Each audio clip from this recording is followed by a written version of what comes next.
My name's John Madsen. I live in Stuart, Nebraska. I'm on the board of directors at Tri-County Bank in Stuart and have been for over 20 years. I'm actually vice president and sales manager of a company called William Crotter Company, which is a 125-year-old building material supplier and home center entity in north central Nebraska. And we have 7 locations there, and so I've been working in that business for 41 years. And I've been involved with the community as a village board member since 1981, off and on, and been very involved in housing projects in north central Nebraska.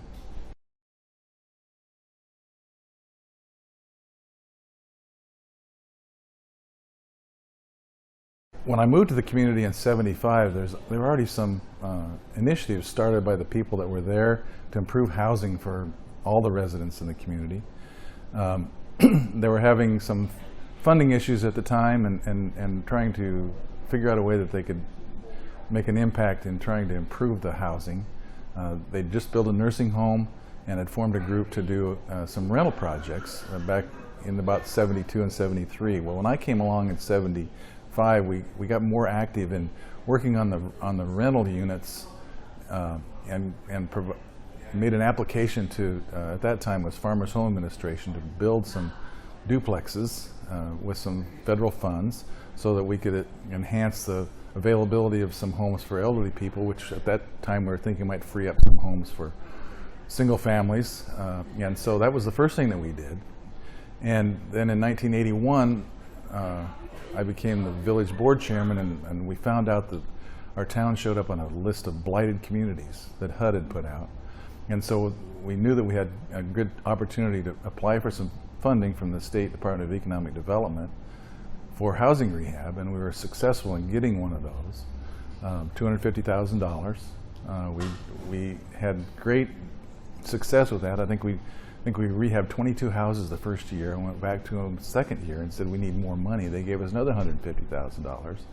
We set up no interest or low interest payback loans for all that rehab, and then set up a revolving fund so that over the years since the early '80s we've had a continual flow of dollars into housing rehabilitation, and that turned into housing development because we took some of those funds and started building spec houses.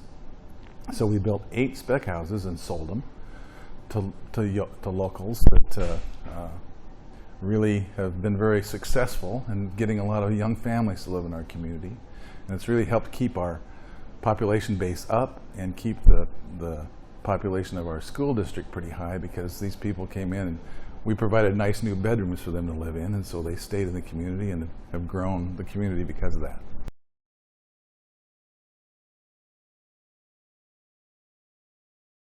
Well, it was a partnership between our local bank, because they had to be involved with some of the funding for some of those projects.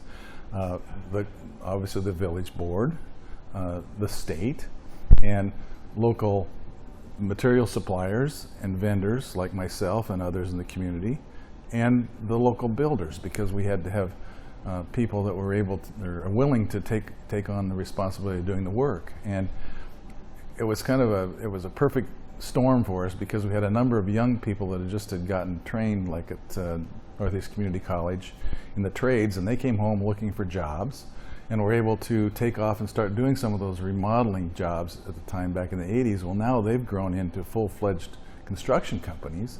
In a town of 600 people, we have 4 or 5 full-fledged construction companies that could build you a house from start to finish.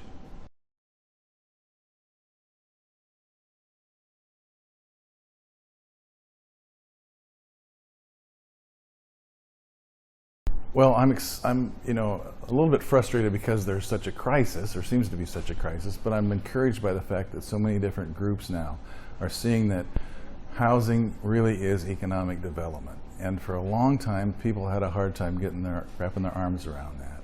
They thought housing was something separate, that economic development was one thing and housing was something else. But now I think they've come to realize that it all has to work together. We started a group, a 15-county organization in north central Nebraska back in the late '80s, which was called the Outback Initiative, and that morphed into our first economic development district that we'd ever had in central Nebraska. It's called Central Nebraska Economic Developers. I was the chairman of that group, still on the board of directors. We started, when I was the chairman, we started the Central Nebraska Housing Developers Incorporated, which is the arm that does housing now for 17 counties in central and north central Nebraska. And we're so excited with some of the successes that we've had, with the cooperation that we've had from the state and federal governments and working with improving housing, and we've got house projects going in many of the communities, Broken Bow, Valentine, O'Neill. We worked with the folks at Excel and did a Crown project in O'Neill a few years ago that's ongoing, and we're really excited about some of the things that have taken place in housing in central Nebraska. And a lot of that's come from the fact that there's definitely a need there, and it's recognized now. And so, even though we're a little bit frustrated by the fact that it's hard to build a house and get it to appraise high enough so that we can have a convenient way of getting it funded at the present time without having a lot of input from local entities of some kind. It's a challenge, but I'm excited about the fact that at least we're recognizing that and we're trying to figure out solutions to the problem.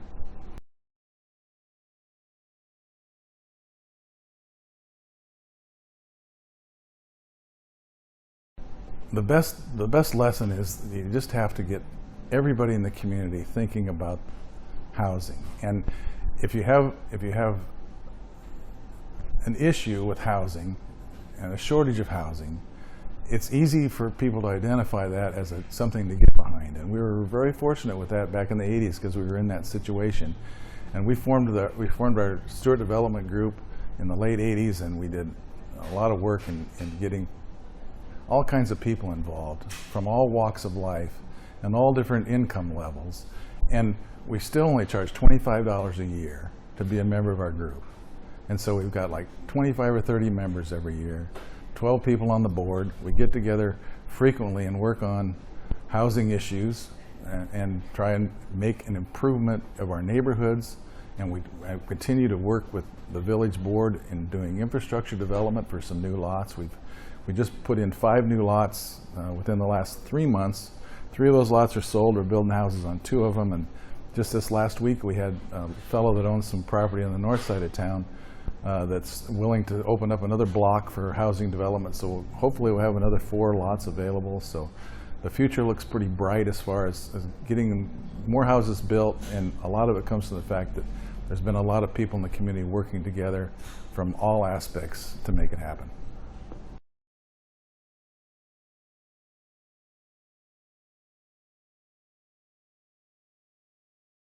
The thing that concerns me the most right now is that we kind of feel we're in a crisis in Nebraska, especially in outstate Nebraska, in housing. And I just want to encourage everybody to continue to be patient a little bit, because this all is not going to happen immediately. There are so many factors involved and so many things that need to be worked out, and opportunities that need to fall into place for all this to happen.